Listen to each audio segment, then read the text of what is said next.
Hey guys, it's Corey here. Let's talk about TUF 23, episode 5. So pretty early on when we got into the house, Helen was feeling sick. Me and Khalil had our fight, and then it was time to pick the first girls fight. And being that Joanna had picked me because my foot was messed up, a lot of us saw that Helen was sick and told Claudia, and we're like, hey, she's gonna play this way, we might as well do it too. We might as well pick Helen because she's sick, she's the weak link. It's a smart move to do as a team. But Claudia didn't want to do that. She wanted to give everyone a fair shot. She didn't want to pick on someone just because they were sick.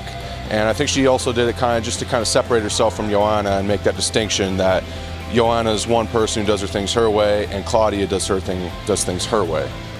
Once the fight was announced and we went back to the house, Helen was actually pretty fired up.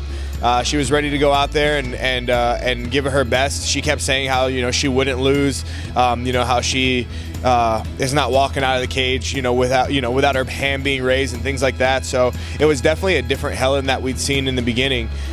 She definitely did a huge 180 and kind of surprised us a little bit with the amount of motivation that she had. So it was pretty exciting to watch her go into this fight.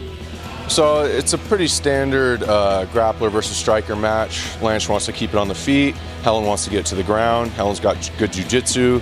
Lance isn't bad on the ground, but she's not as experienced, and so Helen would have the advantage there. First round, Lance was able to keep it standing. She kind of pieced Helen up and beat her up a little bit. Round one, super strong fight.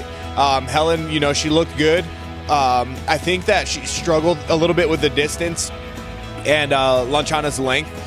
But, second round, she came out and adjusted a little bit better, tried to close the distance with her and get the takedown, get the wrestling in.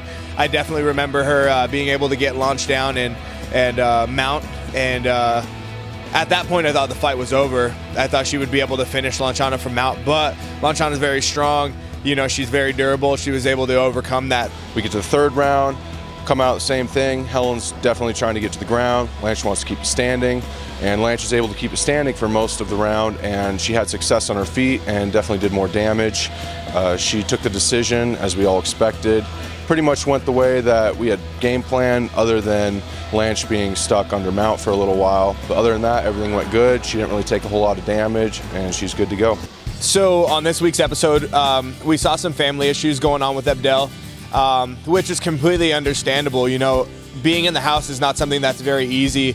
We're definitely isolated from the world, not just our families, but everybody else, the complete public.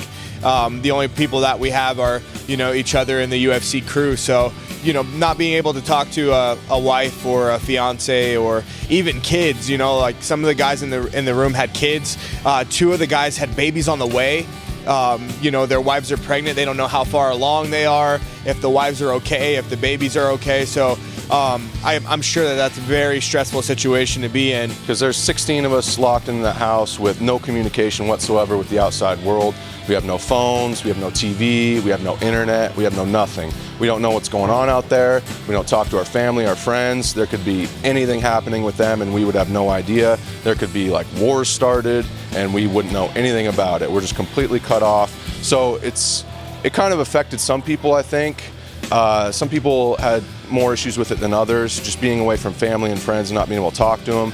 We definitely felt for Abdel, but at the same time, it's a competition. We're all there for the same reason. So, it's kind of like in that mindset, in that environment, it's kind of like a benefit, that someone has something going on, because then they're not 100% in the competition. So, we kind of look at that in a, it's a very stressful environment. It's very like every man for himself type of thing. So, I think now that I'm able to look on it, I'm like, it's a kind of crappy situation. But, in the house, it's more of like an opportunity, like, that if he did have to fight or whoever had to fight him would probably have an advantage. But like I said, it's very tough. And, it was definitely a tough situation to be in at that point for him, I'm sure. Obviously, Team Claudio, we picked the matchup of Eric versus Eli. It's a matchup we like and we wanted. Eric has great jiu-jitsu. Eric Spicely is a technician on the ground. The guy has most of his fights are first round submission, heel hook. Like, the guy's crazy on the ground. He's a genius. Eli's scrappy. He's tall. He's big. Got one of the craziest mental and you know, physical just capabilities. The guy is a machine. We see this going as Eric getting in there, getting the takedown, and getting a submission probably fairly early on. We feel he has superior jiu-jitsu, and he'll be able to establish that and use that to dominate the fight. I think it's going to be a really good, exciting fight, so make sure you tune in. You definitely don't want to miss that episode. So thanks for tuning in to the Syndicate and TUF 23 video blog. Make sure you tune in every week. We'll be giving you guys our thoughts and everything on the house and the fights. So tune in, have fun, and enjoy. See you guys next week.